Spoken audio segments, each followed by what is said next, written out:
This is part 6 of the chapter called Arithmetic Progression of Standard 10th. You will be doing some miscellaneous sums on the full chapter. So these are some easy sums, but it will be a variety of all the revision of the full chapter. Find the AP whose first term is minus 1.5 and the common difference is minus 0.5. So what is given to us is A is equal to minus 1.5 and D is equal to minus 0.5.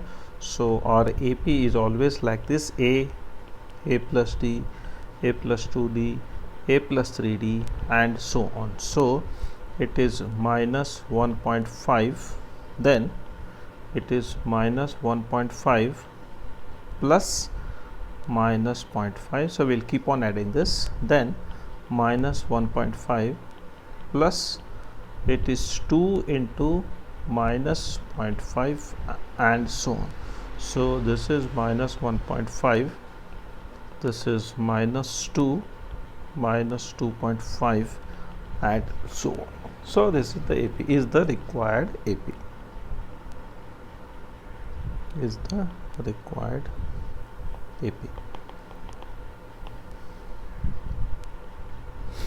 So for the next sum, find the 17th term of an AP whose 5th term is 2 and 9th term is minus D. So 5th term, so 5th term can always be written as A plus 4D. It is 2, so this is equation number 1, and the 9th term is written as A plus n minus 1D, means it will come A plus 8D, means minus 10. This is equation number 2. So solving this, what do we get? A plus 8D is equal to 2 and A plus 4D, A plus 8D is equal to minus 10 and A plus 4D is equal to 2. So when we subtract, we are getting 4D is equal to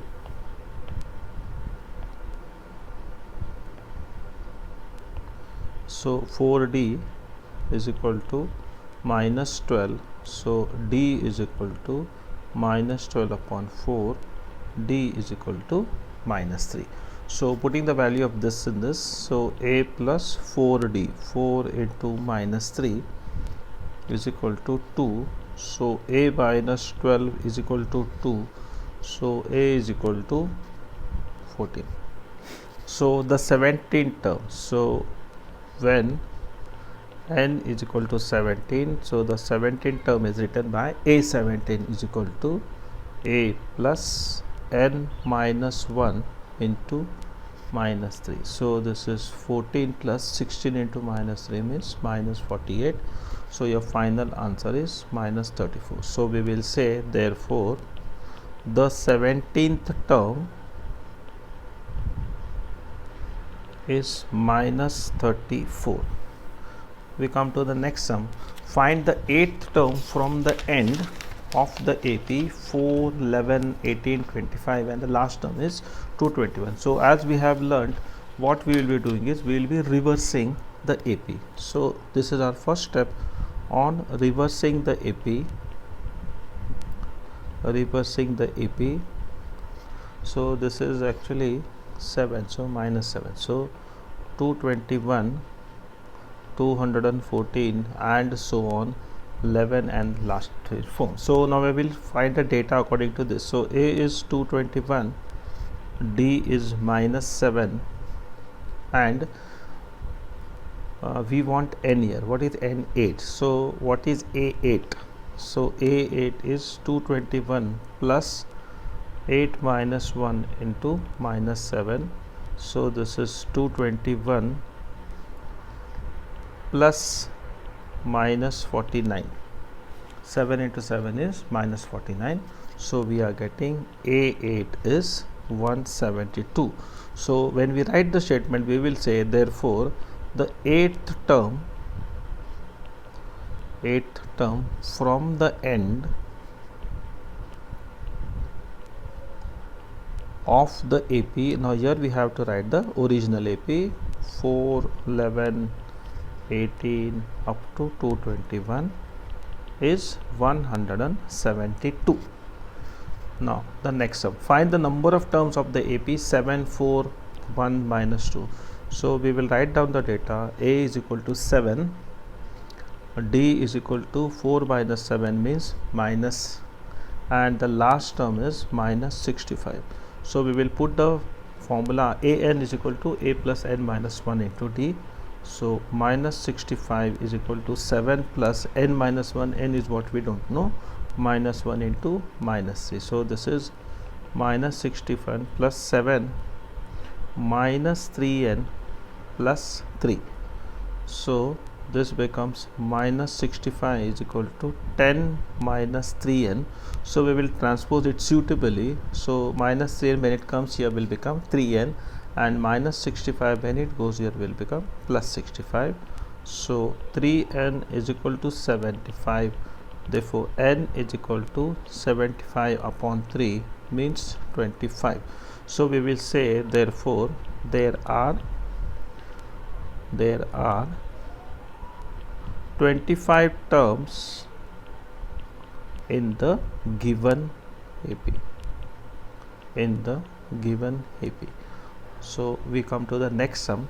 Find the sum of the first 40 terms of an AP whose fifth term and seventh terms are given to us. So the fifth term means it is A plus 4D. It is given to us as 16. So this becomes a first equation. Then the seventh term is given to us. So it is A plus 6D, which is 22. So which is the second equation. So first solving this. So A plus 6D is 22. And A plus 4D is 16. So when we subtract, we are getting 2D is equal to 6. So D is equal to 3. So when we put it in the values, so A plus 4 into 3 is equal to 16. So A plus 12 is equal to 16. A is equal to 4. So A is equal to 4 and D is equal to 3. Now we have to find the sum of the first 40 terms. So when N is equal to 40, S40 will be given as N upon 2, 40 upon 2, 2 into A, 2 into 4, 40 minus 1 into 3.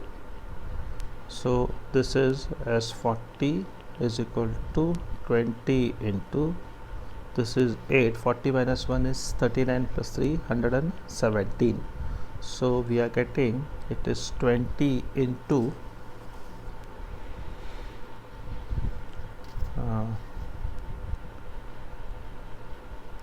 125.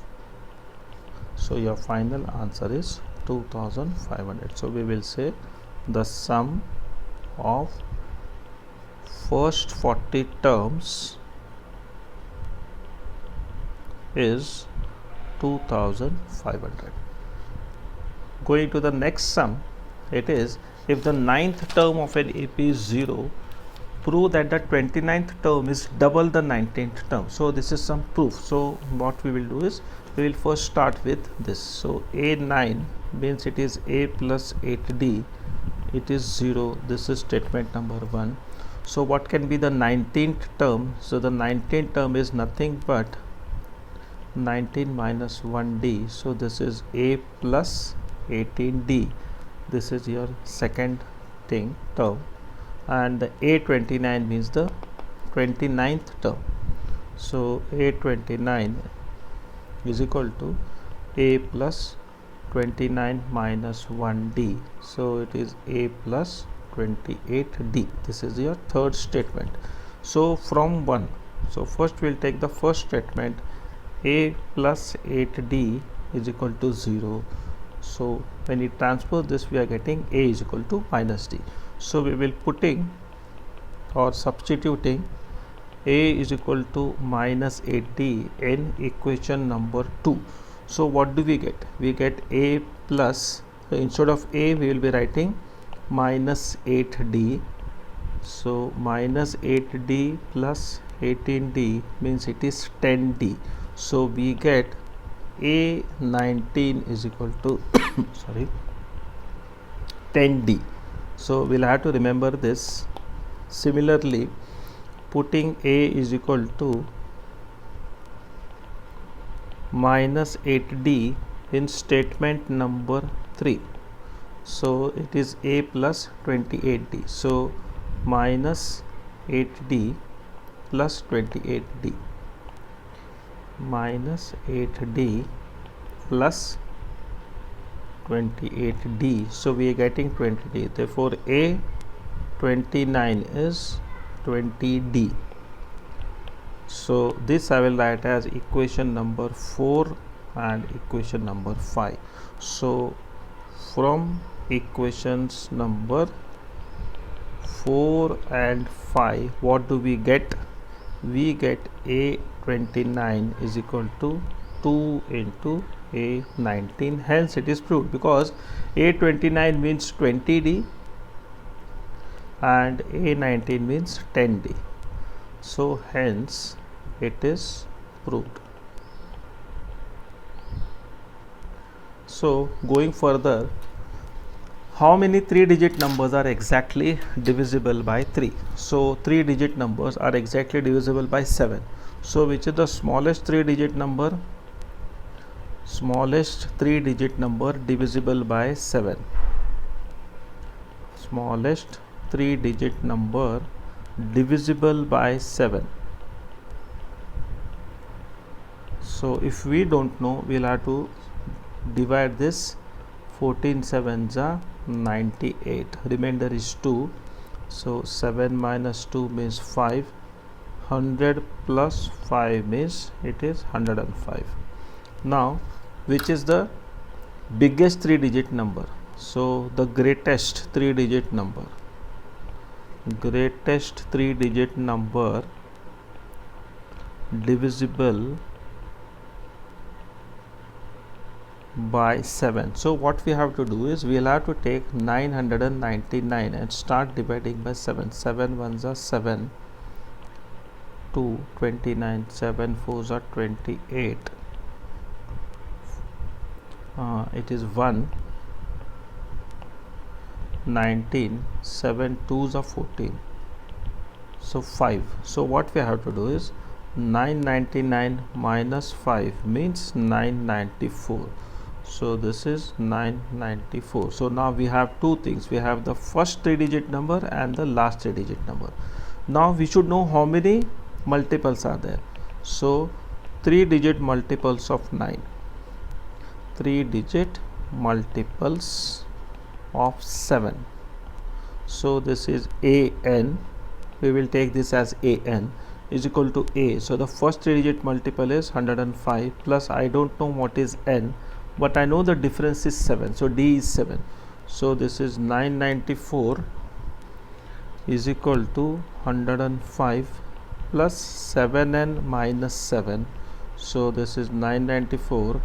105 minus 7 means 98 plus 7n. Therefore 7n is 994 minus 98. 7n is equal to this is 896. Therefore n is equal to 128.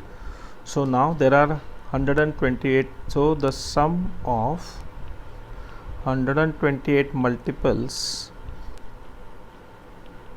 will be S128. So S128 is equal to 128 upon 2. Use the shortcut method. The first one was first multiple was 105 and the last multiple is 994. So your answer which we are getting is so we are just want to find the sum of how many multiples are there. So there are 3 digits. So final answer will be this. Therefore there are 128 multiples of 128 3-digit multiples, 3-digit multiples of 7. So we come to the 8th sum. So what is the 8th sum? So in an AP, the first term is 22, the nth term is minus 11, and the sum of the first n terms is 66. We have to find two things, n and d. So we will just write down the statement. A is equal to 22. What is an? The nth term is given as minus 11, and sum of the first n terms is given to as 66. So we will put all this data and just see. So an, so first I'll put this an is equal to a plus n minus 1 into d. So n minus 1 into d. So what will happen is minus 11, I will just transpose this 22 this side. So I will get minus 11 minus 22 is equal to n minus 1 into d. So this will be useful for us. So it means n minus 1 into d means minus 33. So we'll make use of this data somewhere. So the sum of the first n terms is given by 66. So it is n upon 2 into 2 into a. So a is 22 given to us plus n minus 1 into d. Now what we will do is, this is 66 is equal to n upon 2, 22 2s of 44, plus I will write this as minus 33. Now why minus 33? Because we have already found out the value of, because n minus 1 into d we have found as the value as minus 33. So now it becomes easy. 66 is equal to n upon 2 into 11. Therefore n is equal to 66 into 2 upon 11. So n is equal to 12. So we got the first thing. Now we want to find d. So n minus 1. So 12 minus 1 into d is equal to 33. 11d is 33. Therefore d is equal to 3. So we have found both. So for n is equal to 12 and d is equal to 3. So this is our final statement. Now here comes an application based question. For a building project, a contractor has to pay a fine of rupees 500 for the first day of delay and rupees 100 per day extra, means 600, then next day 700. So how much should he pay if the project is delayed by 36 days? So here what we should do, so the first thing is 500. So A is 500 and D is rupees 100, because it is increasing 100 rupees per day, and what is N? It is 36 days. So it is simply S36 is equal to 36 upon 2, 2 into A plus 36 minus 1 into the delay is 100, D is 100 rupees. So this becomes 18 into 2 into this is 1000 plus 35 into 100 will be 3500. So we are getting 18 into 3600. So your total amount is 81,000 rupees. So we will say he has to pay a fine. He has to pay a fine of rupees 81,000 for a delay of 36 days. So this is how the sums of AP have to be done.